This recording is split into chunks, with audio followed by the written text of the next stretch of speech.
இன்னைக்கு நம்ம இந்த வீடியோவில் 2012 வெளியான தி பொசஷன் அப்படிங்கிற இங்கிலீஷ் படத்தை பற்றி தான் பார்க்க போகிறோம். இந்த படம் உண்மையாகவே நடந்த ஒரு சம்பவத்தை தழுவி எடுக்கப்பட்ட படம்னு சொல்கிறாங்க. இந்த வீடியோவை ஃபுல்லாக பாருங்கள், படம் உங்களுக்கு உண்மையாகவே ரொம்ப பிடிக்கும். படத்தோட ஸ்டார்டிங் சீனில் ஒரு வயசான லேடியை காட்டுறாங்க. அவங்க ஒரு பெட்டியவே குறுகுறுன்னு பார்த்துட்டு இருக்காங்க. அவங்கள சுற்றி ஒரு அமானுஷ்யமான சத்தமும் கேட்டுட்டு இருக்கு. திடீர்னு அந்த பாட்டி என்ன நினச்சாங்கன்னு தெரியல, ஒரு பாட்டு ஒன்றை போட்டு விட்டுட்டு ஒரு சுத்தியலை எடுத்துகிட்டு போய் அந்த பெட்டியை உடைக்கிறதுக்கு ட்ரை பண்ணுறாங்க. ஆனால் அந்த பெட்டியை அடிக்கிறதுக்கு முன்னாடியே அந்த பாட்டியோட முகம்லாம் வித்தியாசமாக மாறுது. அவங்க கை கால் எல்லாத்தையும் முறுக்கி ஏதோ ஒரு அமானுஷ்ய சக்தி அவங்கள தூக்கி போட்டு பந்தாடுது. அவங்கள அப்படியே தூக்கி செவுத்துல அடித்து கீழே போட்டுருது. அதே நேரத்துக்கு அவரோட பையனும் உள்ளே வராங்க. கட் பண்ணால் இப்போ ஒரு ஊரில் நம்மளோட ஹீரோவை காட்டுறாங்க. நம்ம ஹீரோ ஒரு பேஸ்கெட் பால் கோச். நம்ம ஹீரோக்கும் ஹீரோயினுக்கும் ஆல்ரெடி டிவோர்ஸ் ஆகிருக்கும். இப்போ 2 பேரும் தனித்தனியாக இருக்காங்க. அவங்களுக்கு மொத்தம் 2 பொண்ணுங்க. கோர்ட் ஆர்டர் படி குழந்தைங்க 2 பேரும் கொஞ்ச நாள் அம்மாவோடையும் கொஞ்ச நாள் அப்பாவோடையும் தங்கியிருக்கலாம். இப்போ குழந்தைங்களை அவரோட வீட்டுக்கு கூட்டு போகிறதுக்காக தான் இப்போ இங்கே வந்திருக்காரு. ஹீரோவோட 2வது பொண்ணுக்கு மிருகங்களை கொல்றதெல்லாம் பிடிக்காது. அது சம்பந்தமான ஒரு டிராயிங்கை வரைஞ்சி தன்னோட அப்பா கிட்ட வச்சுட்டு இருக்காங்க. இப்போ 3 பேருமா ஹீரோவோட வீட்டுக்கு வந்துட்டாங்க. பிடிச்சதை ஆர்டர் பண்ணி சாப்பிட்றாங்க, வெளியே போகிறாங்க. 3 பேரும் ரொம்ப சந்தோஷமாக நாட்களை கழிச்சிட்டு இருக்காங்க. அந்த டைமில் தான் ஃபாரின் கண்ட்ரீஸ்லாம் ஒரு வழக்கம் இருக்குது. தான் வீட்டில் உபயோகம் இல்லாத பொருட்கள் எல்லாத்தையும் தெருவில் வச்சு வித்துட்டு இருப்பாங்க. அப்படி அந்த வழியாக போகும்போது ஹீரோவோட 2வது பொண்ணு ஒரு பெட்டியை பார்க்குறா. அந்த பெட்டியை வாங்கிக்கவும் ஆசைப்படுறா. அதே டைமில் படத்தோட ஸ்டார்டிங் சீனில் ஒரு பாட்டி செம்ம அடி வாங்கினாங்கல்ல, அவங்க கை காலிலெல்லாம் கட்டு போட்டு ஜன்னல் வழியாக இந்த பொண்ணுகிட்ட அந்த பெட்டியை எடுக்காதுன்னு சொல்கிறாங்க. ஆனால் அது இந்த பொண்ணுக்கு புரியலை. அந்த பெட்டியையும் வாங்கிக்கிட்டு வீட்டுக்கே வந்துடுறாங்க. வீட்டுக்கு வந்து அந்த பொண்ணு அந்த பெட்டியை ஓப்பன் பண்ணுறதுக்கு எவ்வளவோ ட்ரை பண்ணுறா. ஆனால் அதை அவளால் திறக்க முடியல. அவங்க அப்பாட்டையும் ஹெல்ப் கேட்குறா. அந்த டைமில் தான் அவங்க அப்பாவுக்கு ஒரு ஃபோன் கால் வருது. பக்கத்து நாட்டில் சில ஸ்டூடெண்ட்ஸுக்கு கோச்சிங் கொடுக்கறதுக்காக ஒரு நல்ல ஆஃபரில் இவரை வேலைக்கு கூப்பிடுறாங்க.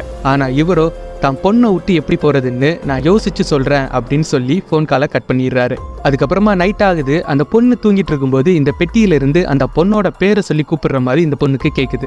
அந்த பொண்ணு அந்த பெட்டியை எடுத்து திறக்க ட்ரை பண்ணுறா. இந்த டைம் அந்த பெட்டியை திறந்துட்டா. அந்த பெட்டிக்குள்ளே ஒரு செத்து போன பட்டாம்பூச்சி, வெயிட்டு, ஒரு சின்ன மோதிரம் எல்லாம் இருக்குது. அந்த குட்டி பொண்ணு அந்த மோதிரத்தை எடுத்து தன் கையில் போட்டுக்கிறா. காலையில் விடியுது. அந்த குட்டி பொண்ணு சோகமாக உட்காந்துட்டு இருக்கா. அப்பா அந்த பொண்ணோட அக்கா வந்து ஏன் சோகமாக இருக்குன்னு கேட்கும்போது தன்னோட அப்பா அம்மா இப்படி பிரிஞ்சிருக்குது எனக்கு பிடிக்கலன்னு சொல்லி ஃபீல் பண்ணி பேசிக்கிட்டு இருக்கா. ஃபீல் பண்ணி பேசுறதுக்கு இன்னொரு காரணம் என்னன்னா, அவங்க அப்பாவோட இருக்கக்கூடிய டைம் முடிய போகுது.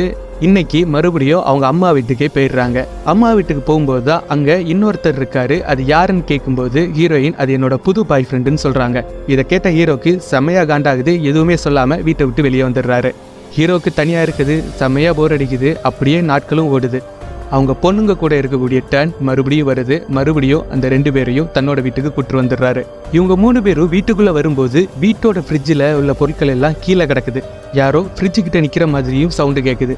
டக்குன்னு திரும்பி பார்க்கும்போது பூனையோ நாயோ எதுன்னு தெரியல, ஏதோ ஒன்று கிராஸ் ஆகி கதவுக்கு வெளியே ஓடுற மாதிரி தெரியுது. அன்னைக்கு நைட்டு அந்த குட்டி பொண்ணு தூங்கிட்டு இருக்கும்போது மறுபடியும் அந்த பெட்டி இந்த பொண்ணோட பேரை சொல்லி கூப்பிடுற மாதிரி கேட்குது. இந்த பொண்ணும் மெதுவாக அந்த பெட்டியை எடுத்து மூடியை திறந்து பார்க்குறா. இப்போ கட் பண்ணால் விடிஞ்சிருது. நம்ம ஹீரோ அந்த குட்டி பொண்ணோட பேரை சொல்லி கூப்பிட்டுக்கிட்டே அந்த பொண்ணோட ரூமுக்கு வந்து பார்க்குறான். அந்த பொண்ணு ஒரு மூலையில் அந்த பெட்டியை ஓப்பன் பண்ணி அந்த பெட்டியவே குறுகுறுன்னு பார்த்துட்டே இருக்காங்க. அந்த பெட்டியில் உள்ள கண்ணாடியில் இந்த பொண்ணோட கண்ணு ஒயிட் கலரில் தெரியுது. இதை பார்த்து ஷாக்கான நம்ம ஹீரோ பக்கத்தில் போய் அந்த பொண்ணை அசைச்சு கூப்பிடுறான். அப்போ அந்த பொண்ணோட கண்ணு நார்மலாக தான் இருக்குது. இப்போ 3 பேரும் டைனிங் டேபிளில் உட்காந்து சாப்பிட்டுட்டு இருக்காங்க. சாப்பிடும்போது அந்த பொண்ணோட ஒரு கால் ஆடிக்கிட்டு இருக்கு, ஒரு கால் ஸ்டெடியா இருக்கு. ஹீரோவும் அந்த பொண்ணோட பேரை சொல்லி கூப்பிட்டுக்கிட்டே இருக்கான். அந்த பொண்ணுகிட்ட இருந்து எந்த ரெஸ்பான்ஸும் இல்லாம தொடர்ந்து அந்த பொண்ணு சாப்பிட்டுக்கிட்டே இருக்கு. ஒரு கட்டத்துல ஹீரோ கோவப்பட்டு அந்த பொண்ணோட பேரை சொல்லி கத்தும்போது தன் கையில் உள்ள ஃபோர்க்கால அப்பாவோட கையிலேயே ஓங்கி குத்திடுறா. அதுக்கப்புறமா சுயநிலைவுக்கு வந்த அந்த பொண்ணு என்னை மன்னிச்சிருங்க டேடின்னு அலறா. அந்த ஹீரோவும் இதை பெருசாக எடுத்துக்காம நீங்கள் போய் தூங்குங்க அப்படின்னு சொல்லி அனுப்பி விட்டுறாரு. அந்த பொண்ணும் தூங்கிக்கிட்டு இருக்கா. மறுபடியும் இந்த பெட்டியிலிருந்து அந்த பொண்ணோட பேரை சொல்லி கூப்பிடுறாங்க. இந்த பொண்ணும் கண் முழிக்கிறா. மறுநாள் காலையில் அந்த பொண்ணோட அக்கா ப்ரஷ் பண்ணிக்கிட்டே கண்ணாடியை பார்த்துட்டு இருக்கா. அப்போ அந்த பொண்ணோட தலையில் ஒரு பட்டுப்பூச்சி வந்து உட்காருது. கபோர்டை திறக்கும்போது இந்த கபோர்டுக்குள்ளேயும் ஏகப்பட்ட பட்டாம்பூச்சி இருக்குது. இது என்னடான்னு பார்த்துட்டு இருக்கும்போதே அந்த குட்டி பொண்ணு இருக்கக்கூடிய ரூமுக்குள்ள ஆயிரக்கணக்கில் பட்டாம்பூச்சி அங்கேயும் இங்கேயும் சுத்திட்டு இருக்கு. அந்த பொண்ணு நடுவில் எதுவுமே தெரியாத மாதிரி உட்காந்துட்டு இருக்கு. ஹீரோவும் ஓடி போய் அந்த பொண்ணை தூக்கிட்டு வெளியே வந்துடுறாரு. வெளியே வந்ததுக்கு அப்புறமா இந்த வீடே வேண்டான்னு சொல்லி வீட்டை விட்டு வெளியே போயிடுறாங்க. வேற வீடு தேடுறது வரைக்கும் டெம்பரரியா ஹீரோயினோட வீட்டில் இருக்கலாம்னு சொல்லி அங்கேயே இருக்கிறாங்க. அங்க நம்மளோட ஹீரோயினோட புது பாய் ஃப்ரெண்டை பார்க்கும்போது ஹீரோக்கு செம காண்டாகுது. இருந்தாலும் சகிச்சுக்கிட்டு குழந்தைகளுக்காக அங்கேயே இருக்கிறாரு. இப்போ மறுபடியும் ஹீரோ அவனோட வீட்டுக்கே வந்துடுறான். வீட்டை கிளீன் பண்ணிட்டு அடுத்த நாள் அவனோட ஸ்டூடெண்ட்ஸ்க்கு கோச்சிங் கொடுத்துக்கிட்டு இருக்கான். அப்போ அன்னைக்கு அந்த மூத்த பொண்ணுக்கு ஒரு டான்ஸ் ப்ரோக்ராம் இருக்கும். அதை மிஸ் பண்ணதுனால அந்த பொண்ணுகிட்ட சாரி கேட்கறதுக்காக மறுபடியும் கால் பண்ணிட்டு இருப்பான். அந்த மூத்த பொண்ணு ஃபோன் அட்டன் பண்ண மாட்டாங்க. அந்த குட்டி பொண்ணு ஃபோனை வாங்கி, அப்பா அந்த பெட்டியை நீங்கள் திறக்கக்கூடாது, நான் வரத வரைக்குமே திறக்கக்கூடாது, அந்த பெட்டி நான் சொல்கிறது மட்டும்தான் கேட்கும், நீங்கள் அதை திறக்கவே கூடாதுன்னு சொல்லி கண்டிஷனாக சொல்லுது. ஆனால் நம்ம ஹீரோ வீட்டுக்குள்ளே போன அடுத்த நிமிஷமே அந்த பெட்டியை தான் ஓப்பன் பண்ணி பார்க்குறாரு. அந்த பெட்டிக்குள்ளே ஏற்கனவே நம்ம பார்த்த மாதிரி பட்டாம்பூச்சி, பஞ்சு, வெயிட்டு அந்த மாதிரி பொருட்கள் தான் இருக்குது. அதே நேரத்தில் இங்கே அந்த குட்டி பொண்ணு ஒரு கண்ணாடி முன்னாடி நின்று அவளையே பார்த்துக்கிட்டு இருக்கா. அவளுக்கு வாந்தி வர்றது மாதிரி கண்ணு ரெண்டு இருட்டிக்கிட்டு வருது. வாய்க்குள்ள ஏதோ இருக்கிற மாதிரியே அவளுக்கு தோணுது. உடனே டார்ச் அடிச்சு பார்க்கும்போது உள்ள 2 விரல் வந்துட்டு போகுது. அதை பார்த்த உடனே அந்த குட்டி பொண்ணு பயந்து போயிடுறா. அடுத்த நாள் காலையில ஸ்கூலுக்கு போய் சோகமா உட்காந்துட்டு இருக்கா. அவ பேக்ல தான் அந்த பெட்டியையும் எடுத்துட்டு வந்திருப்பா போல. இது தெரியாத அவ ஸ்கூல்ல படிக்கக்கூடிய இன்னொரு பையன் அந்த பேக் எடுக்கிறதுக்கு ட்ரை பண்றான். இதை பார்த்த அந்த பொண்ணு செம்ம காண்டாகி அந்த பையனை போட்டு செம்மையா அடிச்சிடுறா. பிரச்சனையும் பெருசாயிருது. உடனே ஸ்கூல்ல உள்ளவங்க அப்பா அம்மா வர சொல்லி 2 பேர்ட்டையும் பேசிட்டு இருக்காங்க. ஹீரோவும் ஹீரோயினும் இனிமேல் இப்படி நடக்காதுன்னு சொல்லி அங்கிருந்து கிளம்பி வந்துடுறாங்க. வரும்போது தான் ஹீரோவை பார்த்து, உனக்கு பக்கத்து நாட்டுல வேலை கிடைச்சிருக்குல்ல, நீ அங்க போக போறல அப்படின்னு சொல்லி அதை பத்தி கேட்டு ஹீரோ கூட சண்டை போட்டு அங்கிருந்து கிளம்பி போயிடுறா. குட்டி பொண்ணு ஸ்கூல்ல சண்டை போட்டதுனால அந்த பெட்டி ஸ்கூல்லயே மாட்டிக்கிச்சு. இப்போ நைட் ஆகுது. ஸ்கூல்ல அந்த டீச்சர் உட்கார்ந்து வேலையை பார்த்துட்டு இருக்காங்க. அந்த டைம்ல அந்த பெட்டியில இருந்து சவுண்ட் வருது. டீச்சரும் என்னடா அப்படின்னு சொல்லி அந்த பெட்டியை திறக்க ட்ரை பண்ணும்போது அந்த டீச்சரோட கண்ணு முகத்துல இருந்து ரத்தமா கொட்டிட்டு இருக்கு. அந்த டீச்சரும் வெளியே ஓடி போகிறதுக்கு ட்ரை பண்றாங்க. ஆனா கதவுலாம் தானாவே மூடிக்குது. உள்ள ஒரு அமானுஷ சக்தி அந்த டீச்சரை போட்டு அடி அடிச்சு கொடூரமா சாகடிக்கவும் செய்யுது. இதனாலேயே அடுத்த நாள் ஸ்கூலுக்கும் லீவ் விட்டுறாங்க. நம்ம ஹீரோ அந்த சின்ன பொண்ணை கூப்பிட்டு ஒரு ரெஸ்டாரண்ட்டுக்கு போய் உட்கார வச்சு தனியா பேசிக்கிட்டு இருக்கான். நம்ம ஹீரோ அந்த சின்ன பொண்ணுகிட்ட அந்த பெட்டியை பத்தி கேட்கும்போது அந்த பெட்டிக்குள்ள ஒரு லேடி இருக்கிறதாகவும் அந்த லேடி தன்னோட மட்டும் தான் பேசுவாங்க அப்படின்ற மாதிரியும் அந்த பொண்ணு சொல்லுது. இதை கேட்ட உடனே நம்ம ஹீரோ மிரண்டு போயிடுறான். அது மட்டும் இல்லாம அங்க சாப்பிட்டுட்டு இருக்க அந்த சின்ன பொண்ணுக்கு பசி அடங்கவே மாட்டுது. எவ்வளவுதான் சாப்பிட்டாலும் இன்னும் ஏதாவது இருக்குமான்னு கேட்டுக்கிட்டே இருக்கா. வீட்டுக்கு வந்த நம்ம ஹீரோ அந்த பெட்டியை எடுத்து யாருமே இல்லாத கண்காணாத இடத்துல கொண்டு போய் தூர எறிஞ்சிட்டு வந்துடுறான்.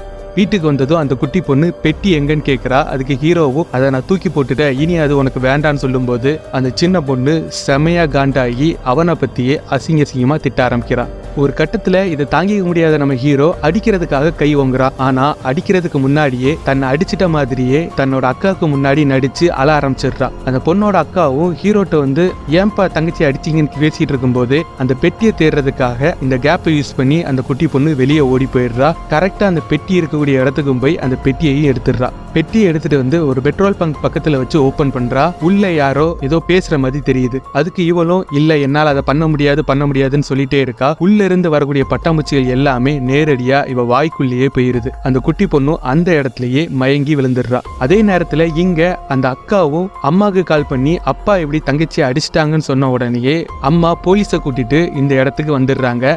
இதனாலேயே ஹீரோயின் மறுபடியும் கேஸ் போட்டு குழந்தைய ஹீரோ கிட்ட இருந்து மொத்தமா பிரிச்சிடுறாங்க. இப்போ ஹீரோ தனியாளாயிடுறான்.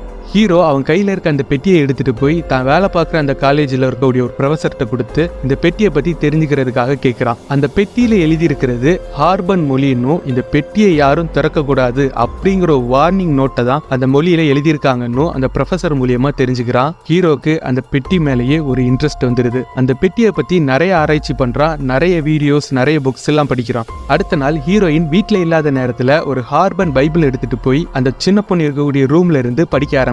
அந்த பைபிளும் சர்ன்னு பறந்து போய் ஒரு மூலையில போய் விழுது. இதுவும் வேலைக்காகாததுனால யாராவது ஹெல்ப் பண்ண மாட்டாங்களா அப்படின்னு சொல்லி அந்த பெட்டியை எடுத்துட்டு அலைய ஆரம்பிக்கிறான். ஒரு ஹார்பன் மொழி தெரிஞ்ச பாதிரியாரையும் பார்க்கறான். அந்த பாதிரியார் இதை பத்தி தெரிஞ்ச ஒரு இடத்துக்கு கூட்டு போறாங்க. அங்க இருக்கக்கூடியவங்க இந்த பெட்டியை பார்த்த உடனேயே 2 அடி பின்னாடி போயிடுறாங்க. அந்த அளவுக்கு கொடூரமான பெட்டியா அந்த பெட்டி. அங்க இருக்கக்கூடியவங்க இந்த பெட்டியை பத்தி சொல்ல ஆரம்பிக்கிறாங்க. இந்த பெட்டியில யாராலையுமே கட்டுப்படுத்த முடியாத ஆவியை தான் அடைச்சு வைப்பாங்க. அதுக்காகவே தயாரிக்கப்பட்டதுதான் இந்த பெட்டி. இதுக்குள்ள இருந்து வெளியே வந்த ஆத்மாவை நீ அடக்கணும்னா அந்த ஆத்மாவோட பேர் உனக்கு தெரியணும். அந்த பேர் உனக்கு தெரியுமான்னு ஹீரோவை பார்த்து கேட்குறாங்க. ஹீரோவுக்கு அந்த பேர் தெரியாததுனால இனிமேல் உன் பொண்ணை காப்பாற்ற முடியாதுன்னு சொல்லிடுறாங்க. அங்கே இருக்க யாருமே முன் வராததுனால ஹீரோ கடுப்பாகி வெளியே போயிடுறான். ஆனால் அந்த கூட்டத்தில் இருந்த ஒரு பாதிரியார் இவருக்கு ஹெல்ப் பண்ணுறதுக்காக முன்னாடி வராரு. அதே நேரத்தில் இங்கே அந்த குட்டி பொண்ணு ஃப்ரிட்ஜில் இருக்கக்கூடிய ஒரு பச்சை மாமிசத்தை எடுத்து அப்படியே சாப்பிட்டுட்டு இருக்கா. இதை அந்த அம்மாவும் பார்த்துடுறா. இதை பார்த்துட்டு அந்த குட்டி பொண்ணை பிடிக்க போகும்போது கீழே ஒரு கிளாஸை தள்ளி விட்டு அம்மாவோட கல்லை அடிபட வச்சிடுறா. அது மட்டும் இல்லாமல் ஒரு கண்ணாடி எடுத்து அம்மாவையே குத்த போறா. ஆனா அந்த அம்மா மேல உள்ள பாசத்தால இந்த குட்டி பொண்ணோட ஆத்மா வெளியே வந்து அந்த கண்ணாடியை கீழே போட்டு அம்மாவையே கட்டி பிடிச்சிட்டு அழ ஆரம்பிச்சிடுறா. வீட்டில் இருந்த அம்மாவோட பாய் ஃப்ரெண்டும் ஒரு மனநல மருத்துவத்தை கூட்டிட்டு போனா சரி பண்ணிடலான்னு சொல்றா. அம்மாவும் ஒத்துக்கிறாங்க.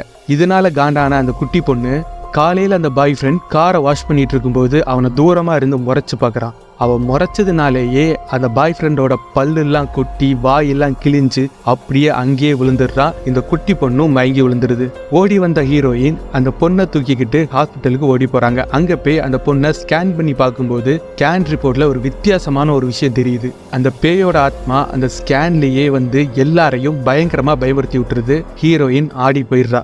அதே நேரத்தில் ஹாஸ்பிட்டலுக்கு நம்ம ஹீரோவும் வந்துடுறாரு. கூடவே அந்த பாதிரியாரையும் கூட்டிட்டு வந்துடுறாரு. நடந்த எல்லாத்தையும் ஹீரோயின்கிட்ட சொல்லி அந்த சடங்குக்கும் ஒத்துக்க வைக்கிறாரு. சடங்கு செய்யறதுக்கு ஒரு பெரிய இடம் தேவைப்படும் அப்படிங்கிறதுனால அந்த ஹாஸ்பிட்டலோட பேஸ்மெண்ட்டையே யூஸ் பண்ணிக்கிறாங்க. சடங்கு ஆரம்பிக்கிறதுக்கு முன்னாடியே அந்த பொண்ணு பயங்கரமா வயலண்டா பிஹேவ் பண்ணி அப்பாவையும் அந்த பாதிரியாரையுமே அடிச்சு போட்டு அங்கிருந்து ஓட ஆரம்பிக்கிறா. நம்ம ஹீரோ அந்த பொண்ணை துரத்த ஆரம்பிக்கிறாரு. ஒரு இடத்துல போய் தனியா அந்த பொண்ணு நிக்க ஆரம்பிக்குது. கட் பண்ணா இப்ப ஹீரோ அந்த குட்டி பொண்ணை பிடிச்சிட்டு தரையில உட்கார்ந்து இருக்காங்க. நம்ம அந்த பாதிரியாரும் அந்த இடத்துக்கு வந்துடுறாரு. இதுக்கு முன்னாடியே அந்த பெட்டியில உள்ள கண்ணாடிக்கு பின்னாடி அந்த பேயோட பேரு எழுதி இருக்கிறத ஹீரோவும் பார்த்துருவாங்க. அந்த பாதிரியாரும் பார்த்துருவாரு. இப்போ நம்ம ஹீரோவை பார்க்கக்கூடிய அந்த பாதிரியாருக்கு ஒரு டவுட் வருது.